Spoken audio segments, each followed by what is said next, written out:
And we are live.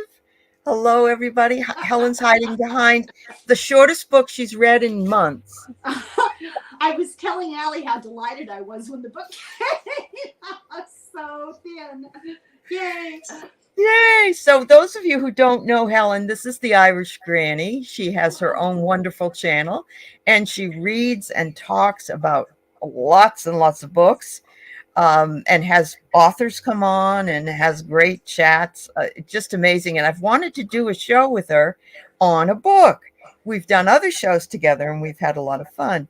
So between this and between that and the year, and, finally I said, I picked this book and I said to her, don't worry, you can still read your very long books. This one, it won't take you very long because it's 67 pages, I think.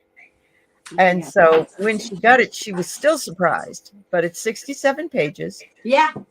It was, an easy 2 hour or 1 hour, whatever it is that it takes. I was taking notes, so it took me a little longer, but it was perfect for me because I teach and I don't have time to read a lot. And it was perfect for you because you do all your book work and stuff. And that's a lot to do. Plus you like to read regular books. I just finished Stephen King's new book. Great stuff. Was it? Yeah. Oh, it was fabulous. Did you read The Institute by him? I've read every book he's ever written. Oh, you have? Okay. Oh, yes. Because I've got that in it, and they say that it's a good book, so I want to read it. But yeah. Well, it's for me. I'm ashamed to admit this, but for me, it's in one ear, out the other. I read a book and I retain one thing, whether I liked it or I didn't. I can't remember the name of the book, the author, or what it was about. Sure. Yeah. Well, you read a lot of books. Yeah, my daughter does too. My daughter has Goodreads, and she reads about a book a week, 52 books a year. And that's about what you do, I think, or probably more. I don't know. And you read the real thick ones. Yeah. But I also whenever I retire, I might read more. Yes. Yeah, it's time consuming. Usually I do a book a week, or sometimes like this next book I'm doing, which I can't say yet. It's going to take 2 weeks. It's not exactly a big book. It's no bigger than most, but it's got a lot of words. Detail.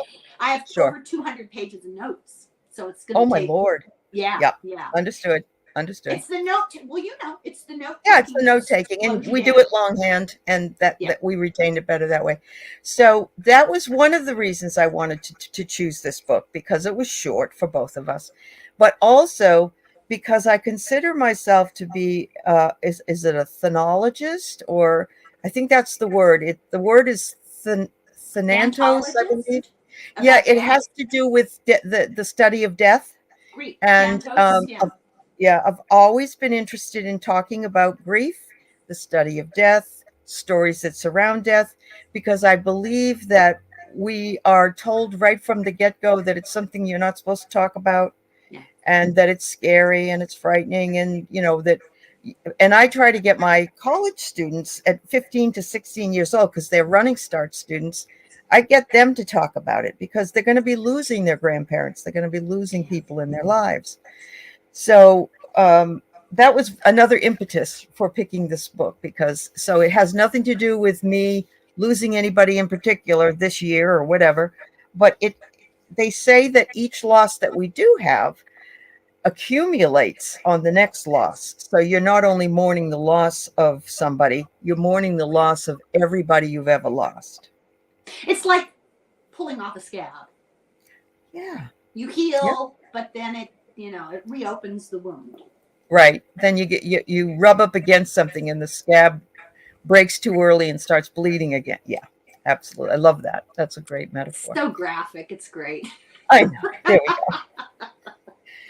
So before we start talking about this one in particular, I told Helen that I wanted to talk about the 5 stages of grief.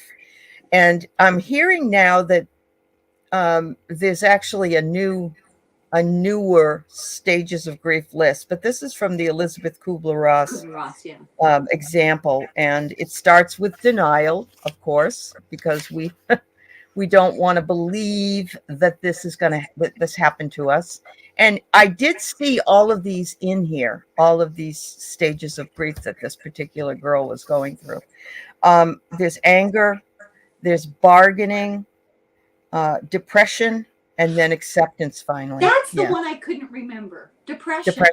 Because I was just doing it out of the top of my head, you know? Yeah. And I thought, this is because we get depressed over so many things. We just think it's another part of that depression, that it isn't really the loss that perhaps does it. But yeah. So what's the new category? I don't know what the new one is, but I looked somewhere and they said that whoever decided, that these are the steps of grief, either added or subtracted something in here. I don't know if bargaining is still in there. Maybe it isn't. There's really nothing you can bargain for. I found an example. Oh, good. Okay. Yeah. In the book? Yeah. Oh, okay, good. Yeah. So we'll talk about that. Good. Other books that I have read that it brought me a lot of information about how to deal with death were The Death of Ivan Ilyich by Leo Tolstoy. Yeah. As a matter of fact, they have nursing students read that as a literature-based model for learning how to deal with. Yeah. Oh. Yeah. It's probably about 97 pages. It's not the most, none of this is uplifting.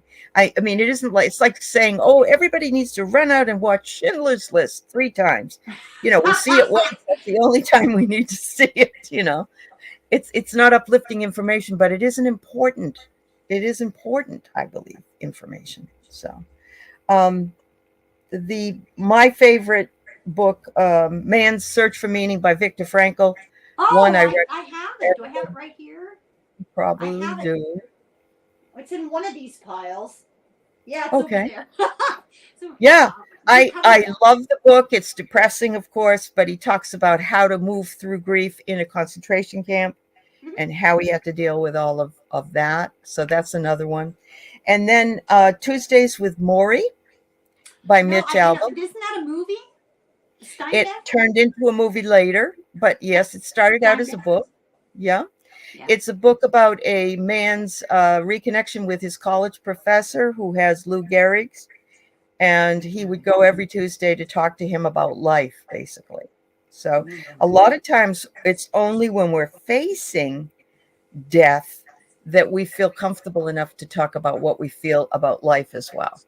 So that's a really good one. The other one that I have my students read in my current class is Mortality by Christopher Hitchens. And it is very short. Yeah. I know. I have that downstairs. I love it. Do you? Yeah. It's really it's a hard book for them to grasp at first, mostly because their parents don't particularly care for the fact they're reading it because he was an atheist. Yeah. But he chronicles his own experience going through thoracic cancer. So, there's a lot of it. There's a lot of, and this is a way people do a lot of catharsis. There's other books out there. Those are my top 3. So, or 4 rather. In Notes on Grief, we have the daughter's loss of her dad. And I lost my mom when I was 33. I lost my dad when I was 38. And so to me, that was young. I know people lose their parents earlier than that in their lives. Have you lost both your parents as well? Yes, I have. My mother died when my youngest child was 6 months old. And I was much closer to my mother than I was to my father. And because it's very complicated. We are the epitome of dysfunction. I'm one of 12 children, and I think any of them would be offended if I spoke too much about it. Although I'll never know because nobody speaks to anybody else. That's a dynamic. Yeah, it's understood. Terrible. And there was alcohol abuse in the family, and I had a terrible relationship with my father. I found this book difficult to relate to. because she was so close to her close to father. him. I didn't go through any of this when my father died. He was in his 80s and he died when can't remember. I was somewhere in my late 40s, I think, maybe early 50s. My mother died when I was 47 wait a second. She was the first one? 44. Was she the first one? Yeah, of course. Yeah, okay. Of course, right. Yeah. The one I'm closer to, right. Sure. I was 44 when she died. So this book was an interesting experience for me because I couldn't relate. It's okay. Yeah. And that's another reason why we read. For a couple of reasons. I was telling Helen in the beginning, I really like this book because she's from Africa, the continent of Africa. She lives in the United States and it's COVID time. She can't go over there and see her dad or mom at that time. But it's universal subject and it is also timeless. You could read something like this and understand it or not relate to it. But what it tells us is that it isn't just separate. If you're an American, this is the way you feel, or if you're Canadian, or if you're European, or whatever. No. Right. The cultural manifestation of the outward ritual of grief is always different. Yes. And I want to clarify, I could relate to her feelings, but not that they were towards her father. I understand. No, I do. Yeah. I do. No, I totally got what she was going through, but not in that relationship. Yeah. Sure. Yeah, it's funny. Yeah. The other night I was doing a show and somebody came on and was asking a question of the mediums that were there on the show about abandonment issues. And I never felt that I had abandonment issues in my life until that question was brought up. And then my dad and I were tight, but when I was a baby, he went into the TB hospital and I was only 2 or 3 years old. I didn't understand. He was gone. And my brother sort of took over duties. He was 13 years older than me, so he would have been 15, 16. And it was like having two dads. But then when my dad came home, he didn't go back to work because he couldn't. And so he stayed home with me and we did everything together all the time. But my abandonment issue came when my brother decided to go into the Marine Corps and move to Southern California for the rest of his life. And I was in New England. And it was, I didn't recognize it as abandonment. I just felt like, I wanted to hold on. And so it was an abandonment issue, but I had no idea. So, we can always learn something about ourselves, even in small group chats or in short books like this. So, yeah. Things are really different now with technology. The world is much smaller. When I was a child, I'm an immigrant from a family of immigrants, and that's like a death because essentially what happened, we moved from Ireland to Southern California, and in the couple of years shortly after we left, several very close relatives died.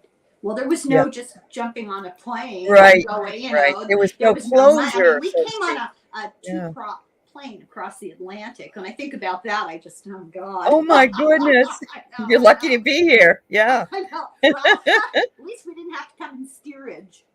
In the That's bottom true. Of, like, That's true. Lusitania or something. but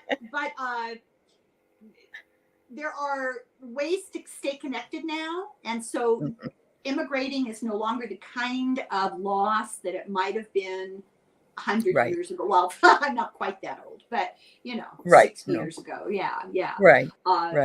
I'm not quite sure what point I was trying to make other than there's different kinds of loss and grief. Well, there is. I mean, and even here in the United States, if you just take away the idea that it has to be some other country, we move around a lot more than we ever did before. And, we have the Zoom ability now. We have, pretty much to make a long distance call when we were kids was cost prohibitive. It was. So, now we can pick up the phone. It doesn't cost us a nickel more than, international calls. I know I've said this before, but, I'm old. I repeat myself. To make an international call, to call my aunts and uncles and cousins in Ireland, first you have to call your local operator who got in touch with the international operator. And then they talked to you, and then the international operator got in touch with the international operator in Correct. Ireland, who got in touch with their, and then scheduled a time Scheduled it. where Correct. everybody on both To get all the sides, parties there. Yeah. Yeah. insane. Yeah. Yeah. Crazy. Yeah. Well, I mean, my grandmother passed when my mother was 5 years old. And so my grandfather brought over a woman from Wales and ended up marrying her so he could have, because they had 9 kids. And so the connection between knowing what was going on over there and what was going on over here in 1925, and she had already married somebody over there.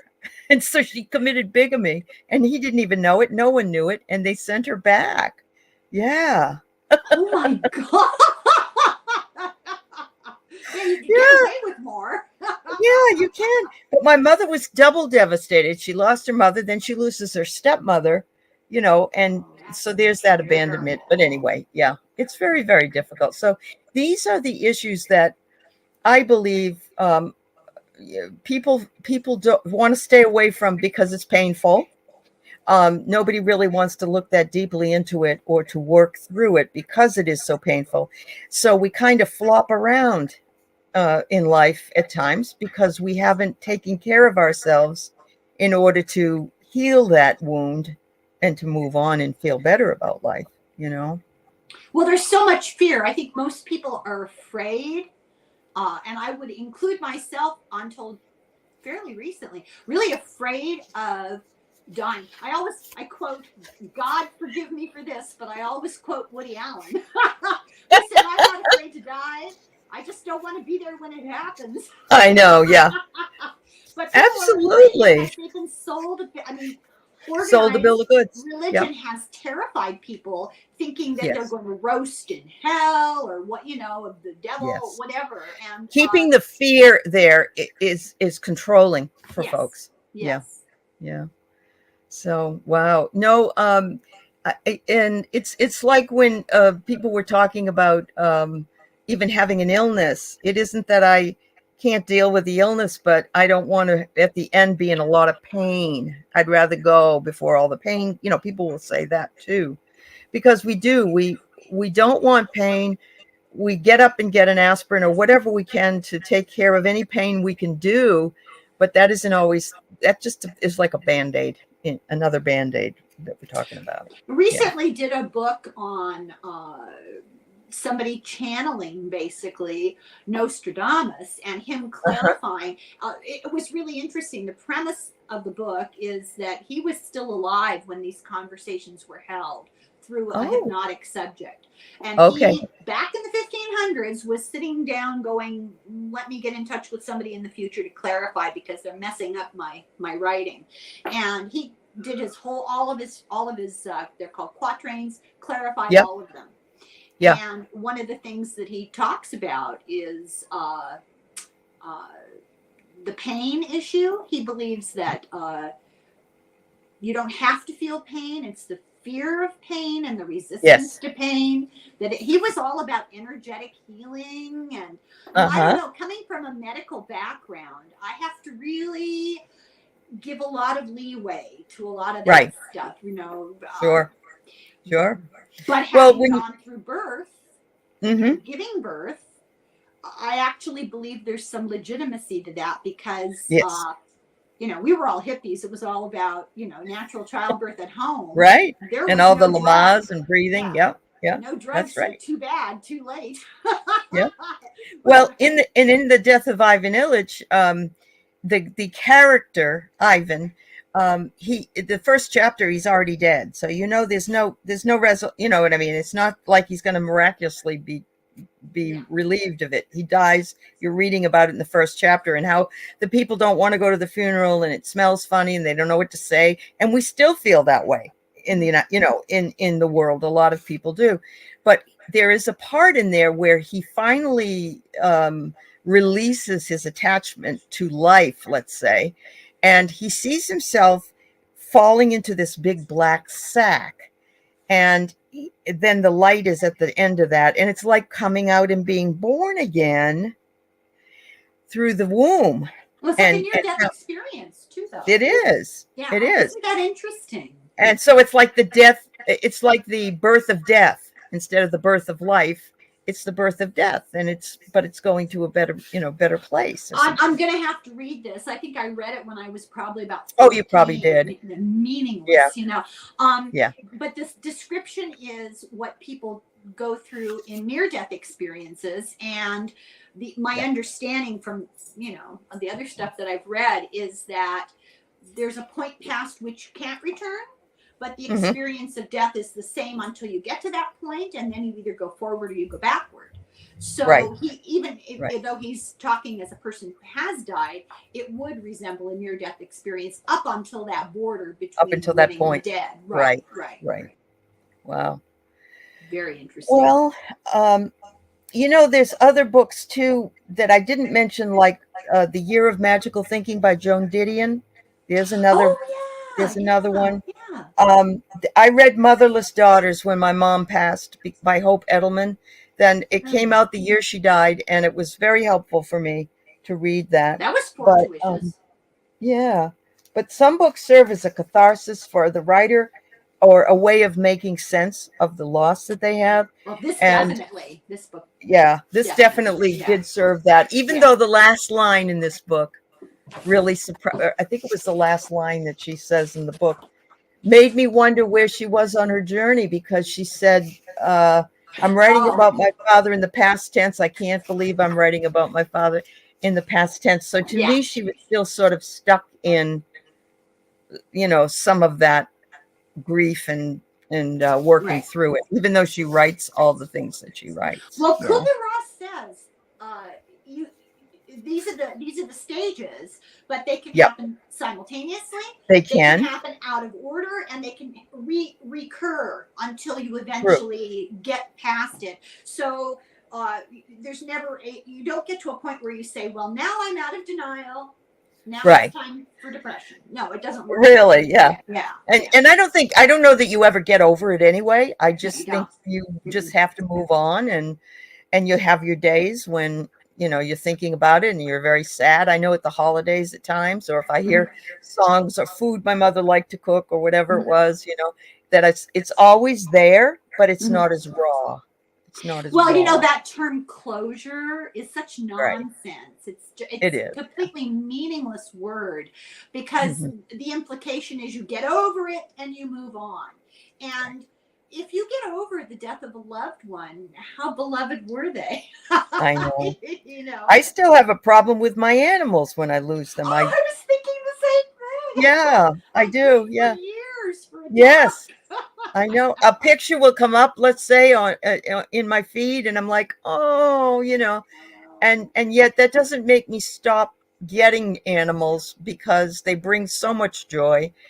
But losing them is just another tragedy for people, because we're close. Yeah, and it's more substantial of a loss than I think in the past we acknowledged. And I know myself, I used to make fun of people that were upset. My mom did too. Yeah, she'd say, "Oh my God, it's just a dog." Yeah, my mother wouldn't have dogs because dogs were dirty. They belonged outside. It's cultural, right?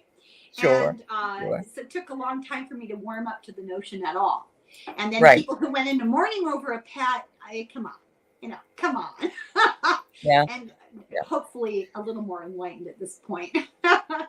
Well, it does. I think it was society. That's the way it was, because, when I also remember what my father used to feed my dogs, Alpo in a can, and it was really gross looking. And I thought, nowadays I would never give that to my animal. You know what it was? Horse meat. It was like guts and stuff, wasn't it? It was horse meat.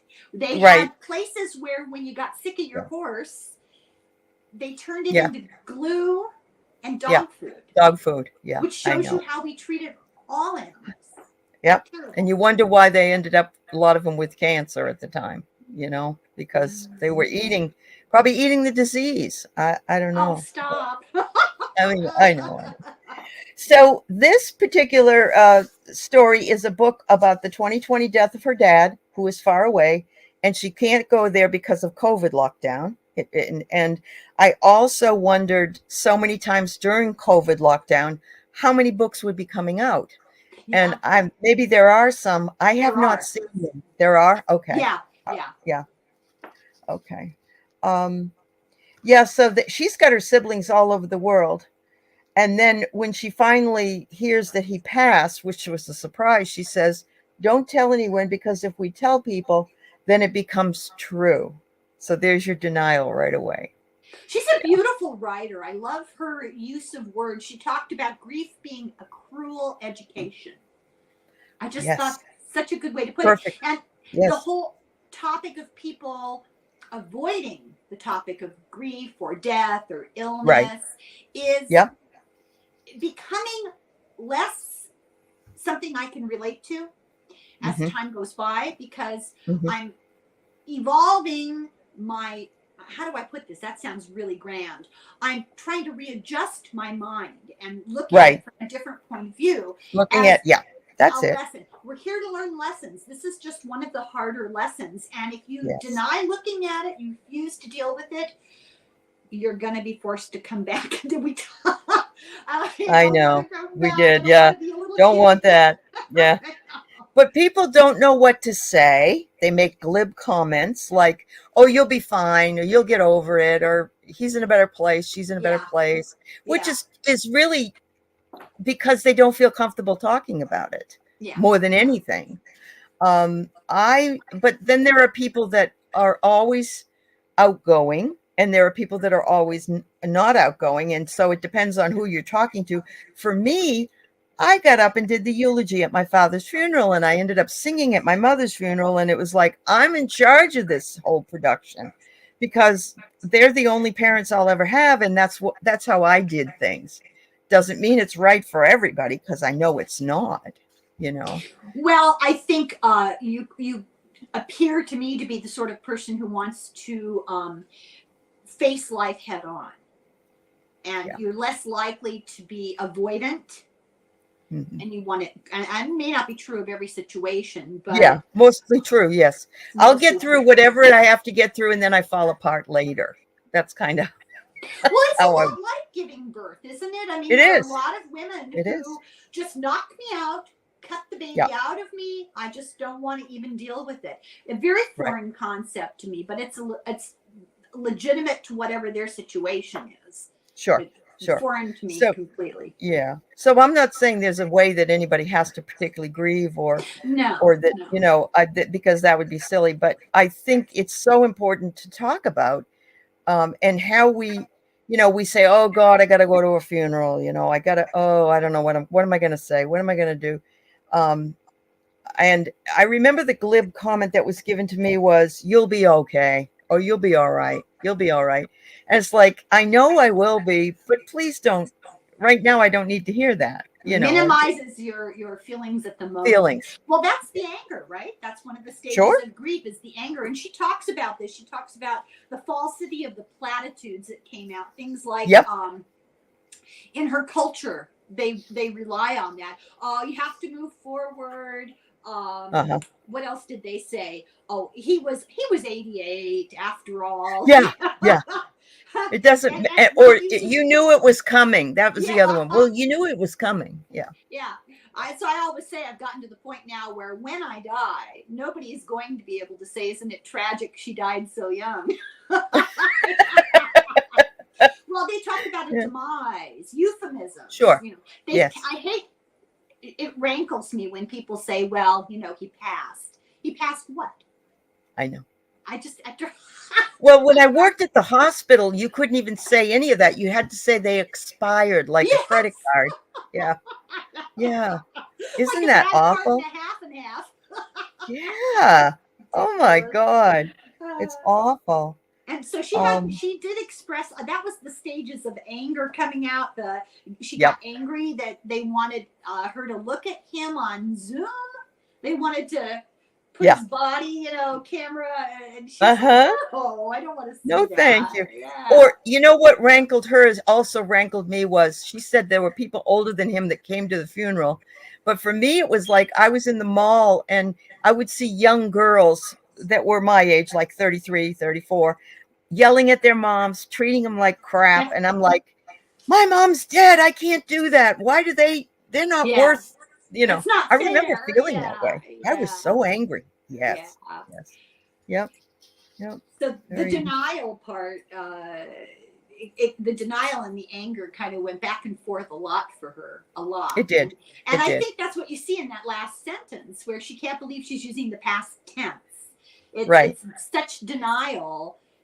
On one level, she completely understands it, but it's Sure she does. She's a very intelligent woman. Yes, Oh, absolutely. it's a beautifully written book.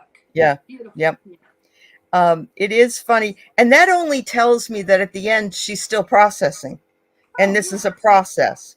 And I like that she kind of leaves it that way, in that, well, I can't wait until I've fully processed this, because I may not be ever fully processed this, And it's a different length of time for everybody.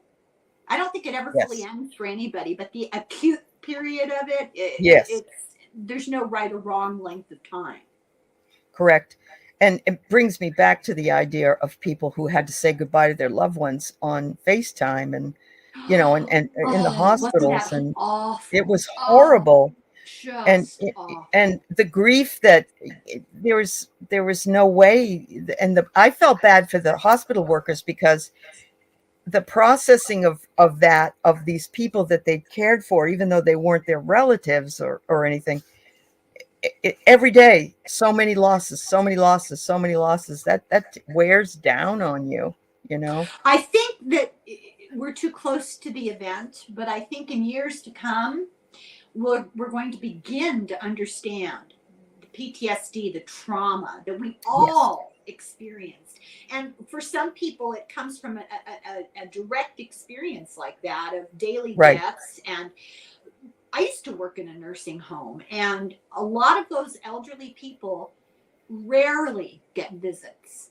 And when they do, it's a huge momentous thing for them, and they're not in they don't have the capacity to understand an explanation of what's going on, and this is why you're not seeing anybody. And I can't imagine what that must have been like as an experience for the elderly person. And then the people who work in especially in nursing homes, tend to be really compassionate, and it's very difficult, really difficult. It's hard enough to be an empath in a day-to-day situation, but to be an empath in a situation like that must have been really devastating for a lot of people. So, she says here, though, the unexpected death brings an awakening to her. She says on page 19, my father is gone. My madness will now bear itself. I just thought that was beautiful. She has such a way with words. She does. Yes. And I don't think is English her first language. I don't think it is. Is it? Probably not. Because I think she grew up in Nigeria. Yeah. Yep. Page 41. Oh, she said he wasn't materialistic. I like that. But she also says he infused meaning into the simplest of descriptions. A good man, a good father. I like to call him a gentleman and a gentleman. I love that. I can't believe you're citing this, because I wrote down to talk about right after that. She laughs about the fact that they were talking about nukes, or somebody was talking about nukes around him, and he remonstrated with him. He told him, listen, this is a very serious subject. You don't give a nuclear bomb a nickname. Right. No, he was because he was an academic. Correct. Yeah. Yes. And I think that's another, it's funny. My dad was an X-ray technician, and that's about the extent of his education, but he was a wordsmith. He was a writer. He was a photographer. He did all this stuff. And I used to put him up here on a pedestal. So for me, this was more understandable because my dad and I were very close. Mm-hmm. But I always thought, that this man was so brilliant. And he always thought he was no sage, no big deal, just a regular man, and would bring himself down off. But I shouldn't have put him on the pedestal, I recognize. But he just was brilliant to me. Another way to look at it, Allie, is that we tend to legitimize people with diplomas and doctorates and pieces of paper that are external signifiers that this person is a learned individual. Right. And anybody who maybe dropped out of high school obviously is stupid. I mean, we've inculcated that into our culture so deeply. We did. It's hard to get every survey, every study, every report you read about anything. It's comparing high school graduates and college graduates. That's often meaningless. It's got to do more with personal drive to learn, curiosity, and open mind. You know, you don't ever have to go to school. What is the saying? There's without saying locations. There was a study of the success or failure of homeschooling laws, and the authorities for the state came out, and in their report they said that they have figured out an easy way to remember: 3 hours a day, 3 days a week, 3 weeks a month, 3 months a year, and your child will have learned as much or more as within a structured They waste a lot of time in the public school system. They really do. I knew that. How meaningful are any of those, you know? True. Right? And yet, on the flip side of that, which is really cool to talk about, we have people that are anti-intellectualists. In other words, my stupidity is just as good as your knowledge. You know, that kind of a... I think to be really clear, the point I want to make is that a document is no indication of the depth of your knowledge. I value knowledge. I value learning, I know you do. But people can get pretty elitist. I was gonna you took the word out of my mouth. Exactly. About well, you know, here I am. Yeah, I know. I've known a lot of really stupid educated people, and conversely a lot of very intuitive, intelligent people who my mother didn't really have a high school diploma. It's difficult to compare educational systems. Education from that time too, Right, yes, and it was different. But at 17, she went off to nursing school. She was probably one of the best read people I ever met in my life.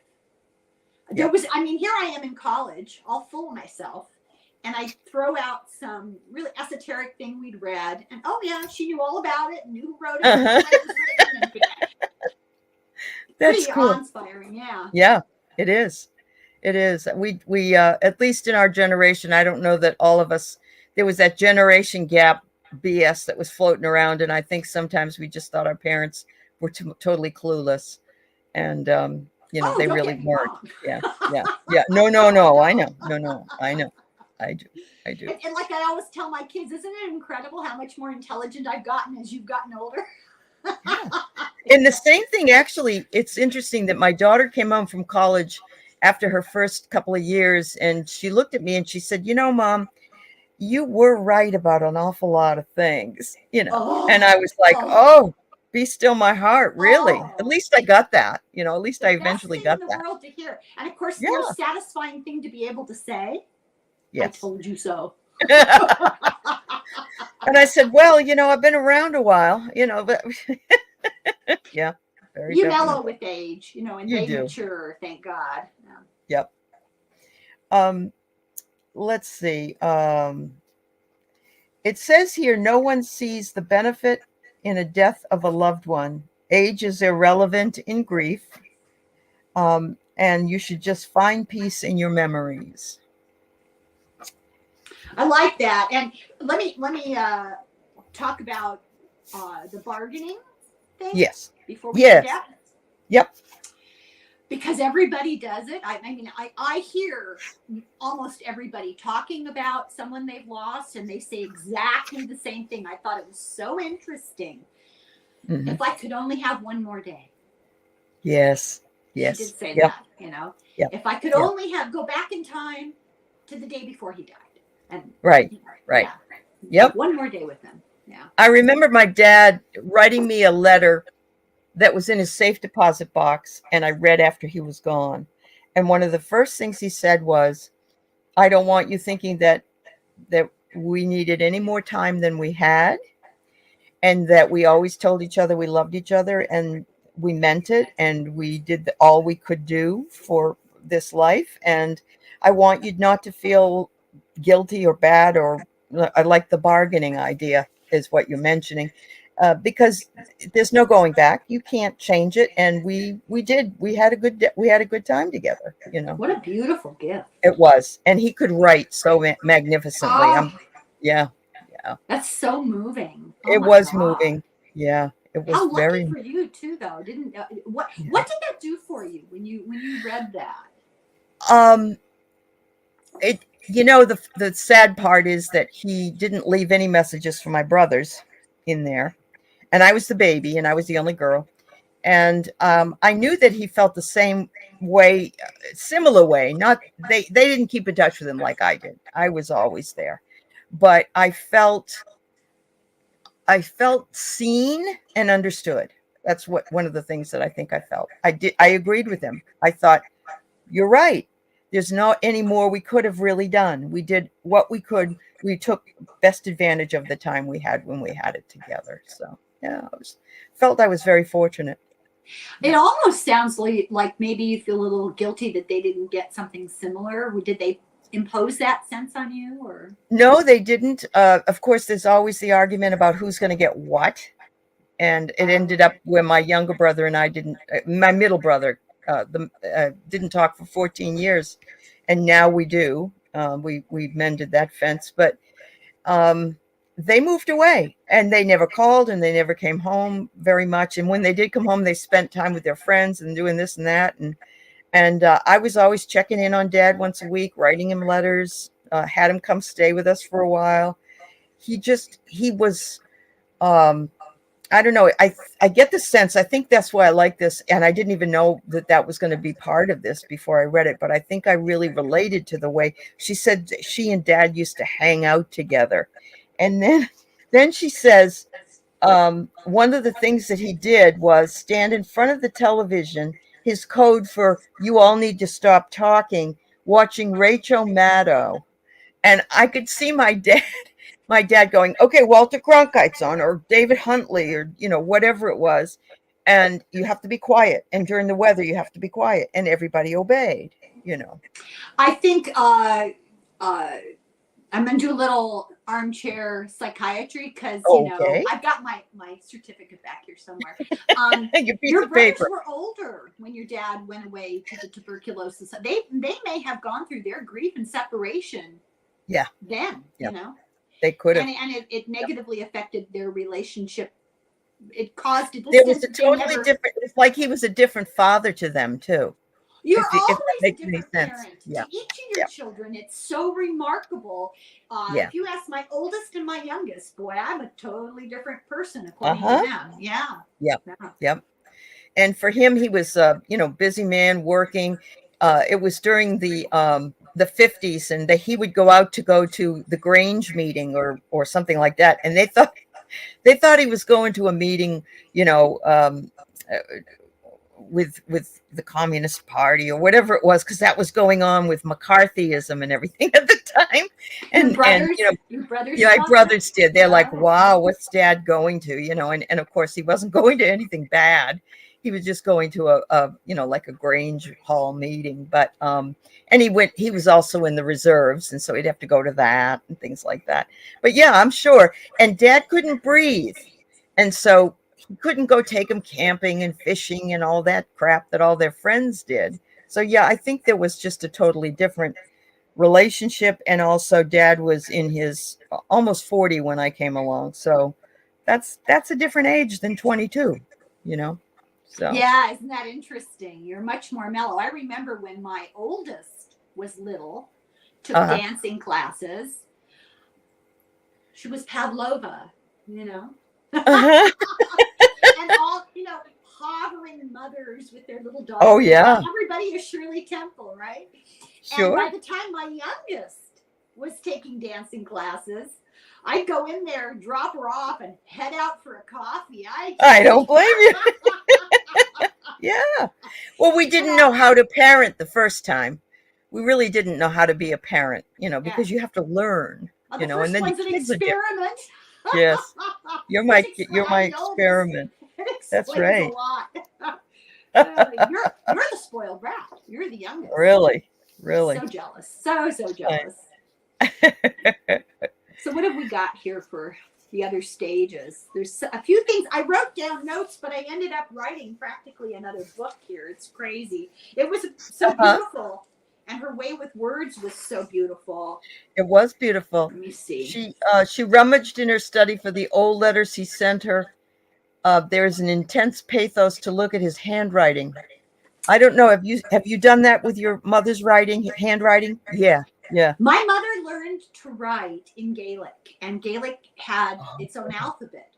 And when she was forced to write in the English alphabet, she never really lost all of that influence of the Gaelic alphabet. In fact, when I was in grade school, she'd write a note to my teacher, almost always a nun, and the nun would look at this note, and then she'd ask me to read it to her because my mother's handwriting was indescribable. But it was beautiful. I bet it was beautiful Gaelic. You see the Celtic designs. That's what her handwriting looked like. Beautiful. But looking at, I have a box of Christmas ornaments, and it's in an old cardboard box that my mother had written on something on the outside. And every year when I take it out, it gets me. It pulls at your heartrings. Yeah, it really does.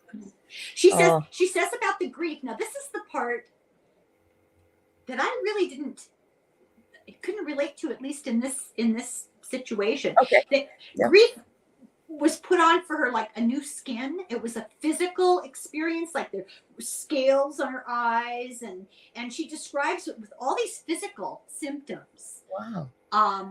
At the very beginning I think it might have been her first loss.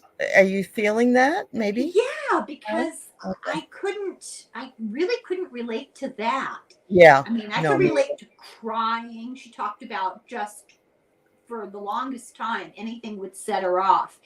That is familiar.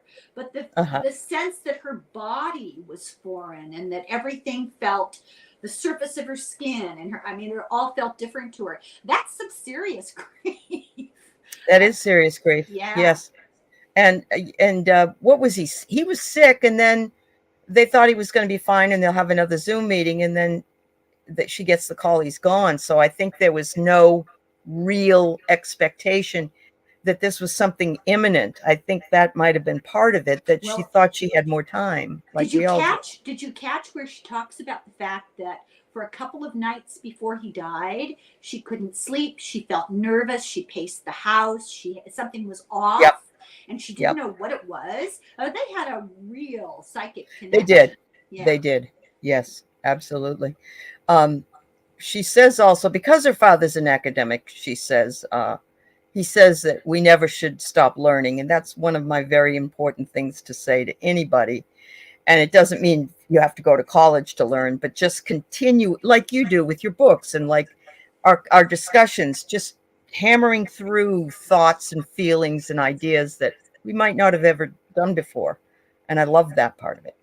Well, I find that kind of an attitude, as I've gotten older, has helped me to kind of work out for myself, at least today, because I changed my mind. Right. Yeah, but I know. For today. One day at a time. Yeah, the notion of the troubles that you have in life and the challenges that you face and the inequities that you see, like Ukraine and the horrible war. Right. And when you start thinking about all the terrible things that happen to the innocent, the old, the vulnerable, children, animals, it starts to just be too much. I know. But if you can step back from it just enough and acknowledge that all of this is lessons. And it is. And we're supposed to be learning constantly. When I was telling you about that appointment and I ended up having to wait 2.5 hours, there's a lesson in that. I'm the most impatient person in the world. And I'm constantly being faced with delays. Yes. Things cancel. It's to test you. That's what it's for. Yeah, I know. And you think I'd learn. But don't ever ask for patience, Helen, ever. Oh. Because they will give you opportunities for that to happen. so difficult on a daily basis if you start looking at, the mail is late and something breaks and, my hot water went out. And I'm like, why me, God? Why me? Yeah, I know. And then, but if somebody says to you, well, it's not that bad, think about this. People don't want to hear that in grief either, even though I might say that myself. Oh, think about, what is it? The man who complained because his shoes were too tight was met by the man with no shoes or no feet or whatever. And it's like, okay, but sometimes we do need to grieve and we do need to work through that. We can't just release it the same, day, year, month, whatever. We have to go work through it. And so it's those gratitude.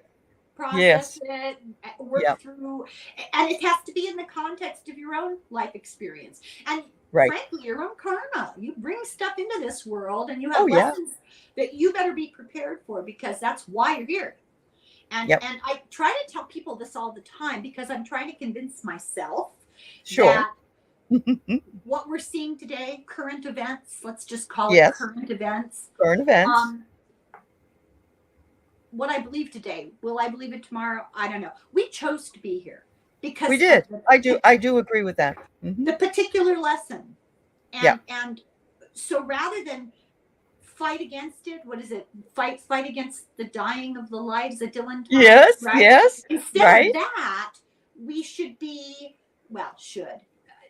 it would benefit us to focus on embrace it and realize, okay, ask yourself, what is the lesson in this? What is the lesson in Donald Trump? It starts with really bad hair dye and it moves on from there. And a comb over. Yeah. When my mom died, I remember something that I said to my dad, who was still alive. I bargained with him. I said, I can't lose you too. You can't leave me. You have to stay. And of course, we all don't have a choice. Eventually we have to leave, but that was part of my bargaining. How did he respond to that? I think he was pretty good about it. I think he said, well, my time will come and you'll have to understand it or whatever, but I don't have any plans right now to go anywhere or something like that, which is what a dad might say that you were tight with. Or we used to joke about food. Really wise person. Yeah. Yes, he really was. No false promises there, very right. Realistic. Yeah. Well, he was the one that was he was with me before I went in to give birth to my daughter, my first child. And I looked up at him and he was the one. I said, Dad, can you please take me home now? And he said, well, dear, I would if I could, but I'll do it later, but I can't do it right now. Every single one of my children, and there came a point in my labor where I was alone in the bathroom. And every single time I thought to myself, what the hell have I gotten myself into? I know. Yep. Well, I'm thinking to myself, nobody really told me what was going to happen here. No. I mean, I know what happens when you're pregnant and so on and so forth, but I had no idea what really was going to happen. And had I known, I don't think I would have chosen to have any children at that time. With me? I don't learn because I had. No, you never learned. No, so apparently it wasn't as bad as you thought it was. Oh, I don't know. I also think it's quite funny that how men are so typical. They don't want new clothes. Their shirt is perfectly fine.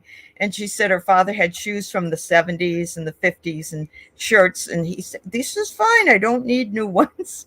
It made me laugh because my husband's like that. He has holes in his clothes and he thinks they're wonderful. I had this conversation last week with my husband. He dresses like he lives on Skid Row.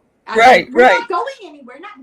Right, I know, but it would be nice to see him with a shirt without a hole in it or something. Yeah. I can't get into the closet. There's so much stuff in there, but he's wearing the same thing. It's just awful. Crazy. Page 37, she says, how exquisitely he paid attention, how present he was, how well listened. If you told him something he remembered, his humor dry, crisp, deliciously as he aged. I love that. Her use I know. Is really beautiful. Yeah. This is almost like poetry. It is. Very much so. Yeah. Wow. Well, the other thing that really made me laugh was she was talking about the kola nut, the KOLA, the kola nut in Nigeria. And I don't know if you remember the ad for the Uncola 7 Up, and there was this African American man who was the kola nut. It rings a bell, but I don't have a clear memory of it. He would talk like this, the kola nut. Yeah. It made me laugh when I read it because it was something I never heard since. But different cultures approach death so differently. Yes. And from the outside, you might think how morbid, how weird, how excessive, or how much denial, whatever. In the Irish culture, the wake, it's infamous. Oh, yeah. People think it's like a big, gigantic drunken party. And, Right. There may have been times and places when it was. But I think like she said, that all of the ritual, all the steps of the ritual that they forced her to go through helped to make it incrementally more and more real. And I don't like funerals, and I don't dislike them because they're about death. I dislike them because they don't ring true to me. All the platitudes, all the prayers. I would rather have people celebrate the life of that person. But I was actually at a funeral where one guy got up and he said, my dad was a really hard person to understand, and a lot of people didn't care for him. He said that. And I thought, and it was true because this man was really hard on me. But I remember thinking, this is honesty that usually is not something that's done at funerals.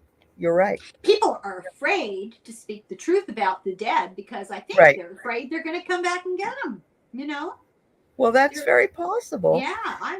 Have you heard of the Irish sin eaters?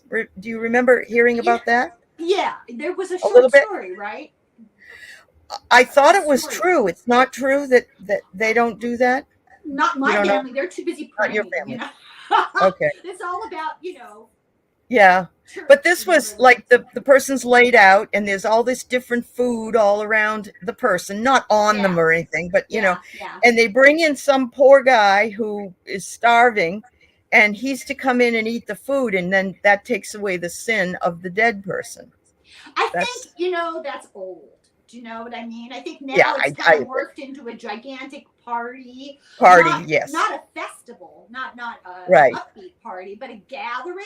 And people this and an excuse and too much liquid is poured. Yeah, I get it. Yeah. But I always tell my family, look, when I die, put me in a cardboard box and throw a match on it. I just have no interest in any of the ceremony, ritual. Yes, I understand. And it's supposed to be for the living, but I'm alive right now and I have no interest in it. Well, I know. I told my kids, you're welcome to come see me because that's what I did at the funeral home.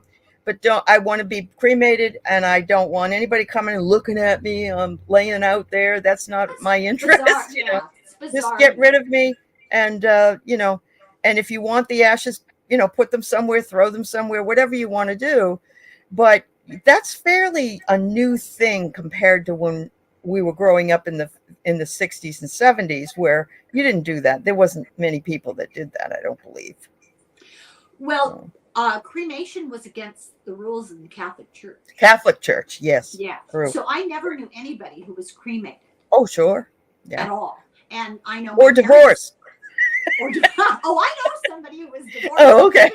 Completely ostracized. Divorced. Yeah. They didn't want her teaching the first grade because, Sure. Ridiculous. The whole embracing of cremation is a relatively new thing, and I don't know what the rules are because I don't really care. But my parents were planted, they were buried. I've never been. I'm probably going to go to hell. I've never been to their graves. It just is meaningless. They're not there anyway. Yeah. I know. In fact, in Ireland, this is funny.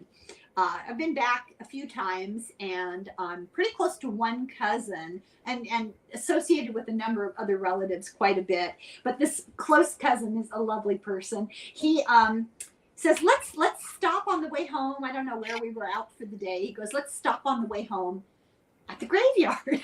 And so my husband and I kind of look at each other and go, well, okay. Because my grandfather was buried there, his parents. I mean, okay. Small town. Yep. My grandparents were born, they were next door neighbors. And this is small, you know. I would never have my DNA done. I already know what it is. I often say, you know, if you knew my living family, you wouldn't want to know the dead ones. So we go to the graveyard and he's puttering around weeding and cleaning and I was wandering around and he was a little irritated with me because I wasn't more invested in visiting the graves of dead. But everybody's different. Yeah. But it's a cultural thing. I mean, they really had a hard time understanding because it's a huge cultural thing. My mother has had photograph albums with graves. Pictures of graves. Mine did too. You go down every Memorial Day and you put new flowers out and you tend to the weeding and all that. And, you know, my father said when he died, no one was ever going to go to the graves of his father, mother, and I think, well, I've gone to my parents and planted things is whenever I go back east, but they're not there. And my mother was buried in a casket. My dad was cremated. So it's like two different ways they wanted to go. And my father did it because he's always cold. He was always cold all the time. And he didn't want to be cold under the ground. So he said, burn me up, you know? Well, the whole rigmarole afterwards and going to visit their graves. And that's for you. That's not for them. Yes. And if it gives you solace, it's completely legitimate. But I'm pretty hardcore. Well, and there's a lot of people that will go to the graves and try to make up for the fact that they didn't spend any time with their parents because it's guilt. But that's not necessary. You know, it's too late. You know, so that's only the reminder that we need to love while we're still here, and let people know how much we love them. That's said. So true. The whole guilt thing, and then there's the whole avarice thing you mentioned about the fun. Yeah. I've taken care of a number of old people until they die. Like I'd be there one-on-one and stayed in their homes and until they died. And I cannot tell you how often you don't see family members until the person is in extremis. They're taking their last day of irregular breathing. They're dying. You got family coming out from the woodwork to go do stuff, to look at stuff. Just horrifying. Absolutely horrifying. It is horrifying. And you don't think it will happen in your own family, but it does. And that's really creepy. You know, maybe not to the extent of some folks, but you just think you're above that fray, and that's not going to happen in this case. And then my brother, got so mad because he found a gun that my father had, and he wanted the gun and his son wanted it. And then they wanted these books and they wanted this stuff and they wanted that, it went on and on and on.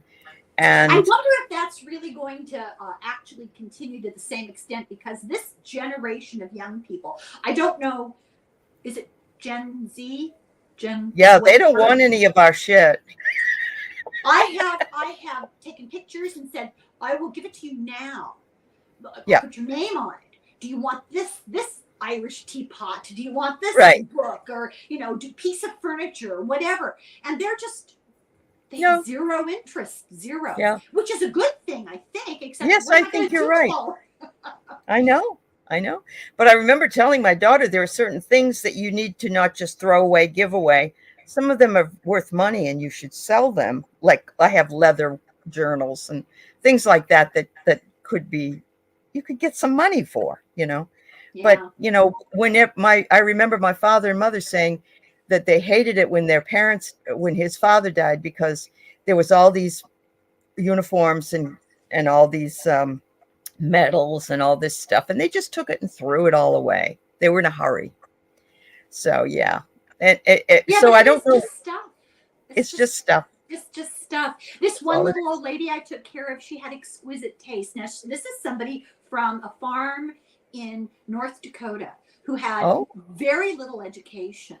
And she and her husband moved to where I'm living, and they built a house on an old homestead, which is now, you know, suburban neighborhood, and lived there. They moved in on the day Pearl Harbor was bombed, and she only died about 10 years ago. You know, she was in her 90s. Wow. But she had exquisite taste for somebody who had zero exposure to the world.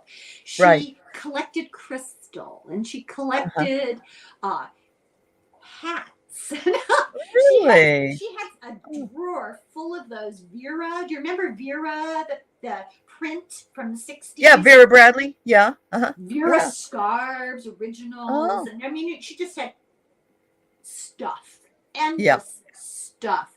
And we had several garage sales and ended up carting it off because nobody wanted it. I know. It broke my heart.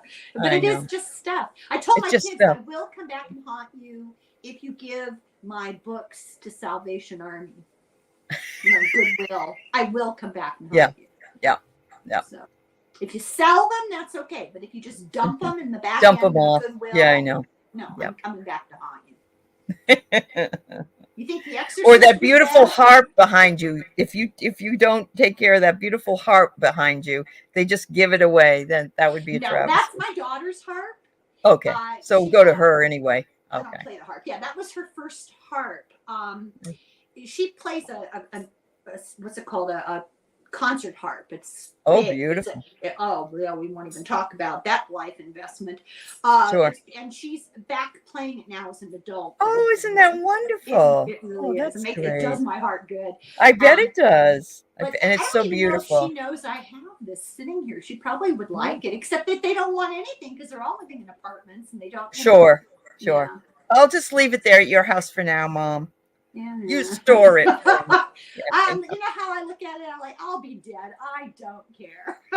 We have no attachment to anything once that happens. That's right. That's right. Wow. My son-in-law gets the albums though, so don't anybody get any ideas. He's already gotten gifts. Half the conversations this is taped. in our family start with, "When you die, can I have ... Can I have this?" Yes, that's it. So, anything else about the book that you want to mention? Well, you know, there was so much in this book. I took 11 pages of notes. I understand. That's too much to go over. Yeah. And then I tried very quickly to do an outline, and that doesn't do it justice. She did get acceptance. She did realize that that she wasn't going to see him again, and she processed that. But like you said, using the past tense is still Yeah. I think that's the lesson from this book is that loss and grief, they're a process. It is a process. There's no right way or wrong way to do it. And you can be in the middle of something that's familiar in your culture and it's not right for you. Or you can embrace the rituals of other cultures. You know, I don't know, sending somebody off on a boat in flames. That's right. Yes. Like the pirates. Yes, on the Ganges. Vikings, And the Hindus actually, the oldest male, I believe they burn the father, let's say, and then he has to take a hammer and break all the bones of the skeleton. Yeah, and I that's often get weird things on YouTube NPR suggestions. YouTube suggests stuff for you, and I don't know why. But for a while there, a few months ago, I was getting video after video of funerals in some place in Southeast Asia.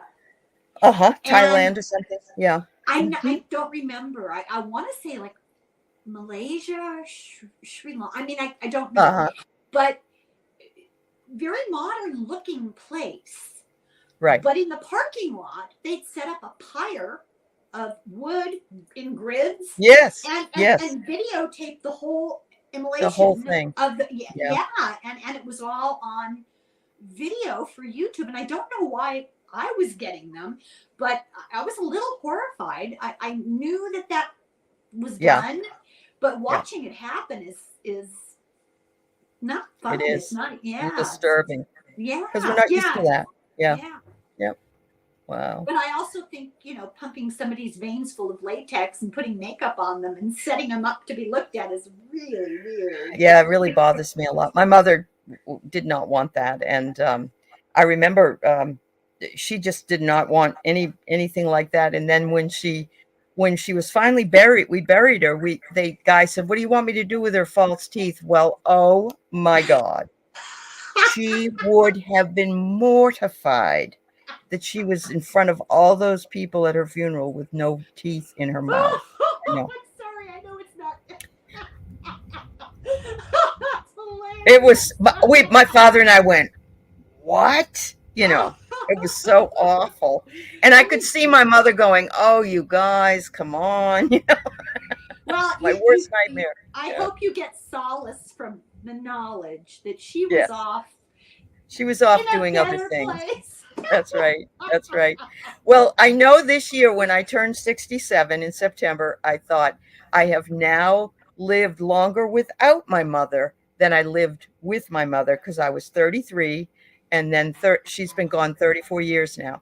And I think that really hit me really hard. And I thought to myself, this is a long road that I've had, not having her with me. That's a significant psychological thing that we all do. It's a good thing. I'm glad you brought that up. That people say anniversaries are important, and like birthdays and wedding anniversaries, you remember those after the person is gone. But there's another kind of anniversary: the day they got diagnosed, the day they had their accident, the day that they died. Those are significant dates that always stay with you. Yes. The other day, somebody asked me, that colon cancer runs in my family, and my mother died of it, and they said, well, how old was she? And I said, well, she was younger than I am. That's weird to think about. Yes, it is weird. Yes. Very weird. It is. Yeah. Wow. Well, this has been an important conversation. I thank you so much, Helen, for sharing your time and expertise with me, and I just feel like if we can reach across and even talk about this, and one person understands what we're talking about, that we would have done our job with this topic. So thank you so very much, dear. Thank you. Well, it was a treat. It was a gift. It was cathartic, and it was fun. Let's talk about death again. Let's do that. And this is the book we read by Chimamanda Ngozi Adichie, Notes on Grief. 67 pages. That's it. Anybody can read. Is she a famous writer that I know nothing about? I didn't know, but I think so. Yes, she has written other books. She's written Half of a Yellow Sun, Americana, Purple Hibiscus. So she's a recipient of a MacArthur Fellowship.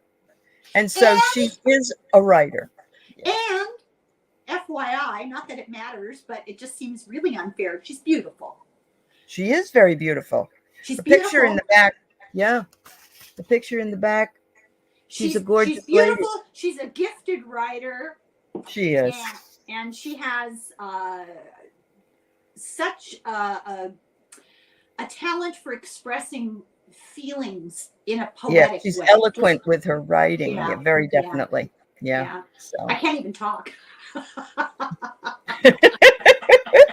Well, I'm glad that you read it with me. I thank you so much. Thanks for getting me to do that. We'll do something else again. Doesn't have to be negative or about death or dying, but I am a person who really likes to sort of dig into those deep things. Look at my videos. We've done near-death experiences, talking to dead people through hypnosis, dreams of death. I mean, that's all I ever do anymore. Yeah.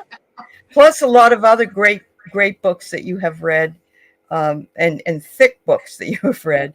But I think I also have enjoyed watching some of the authors that have come on and talked to you as well, which is always a treat. And you've been able to get quite a few. So, well, I asked Margaret Atwood. Did you? Oh my God! We're both just people. But I know. I didn't hear back. I mean, I've asked some really big names, and I'm always Good for shocked you. when somebody says yes. I know. Yes. Bob Woodward, ask him to come on. No, I'm mad at him. Oh, you are? Okay. Yeah, he got my video blocked. His book got my Oh, that's video right. blocked. Yeah. That's right. That's right. Plus, I think All right. I'm one of the people who believe that if you have information that might save democracy, it would be a good thing to talk about it before you make money publishing it. Well, I get that. I get that. Yeah. Never mind. No shortage We'll of opinions here. Doesn't he have a new one coming out, or is it a movie? Conversations with who? I think he put that out as an audiobook. All the with the former guy's voice and answering the questions. Can't. Oh God, I can't. Yeah. I know. It irritates me to listen. I know. Yeah. He's just one of those voices. Ugh. Oh well. Yeah. Thanks everybody, and thanks for staying with us. And we wish you well. Take care. Wonderful.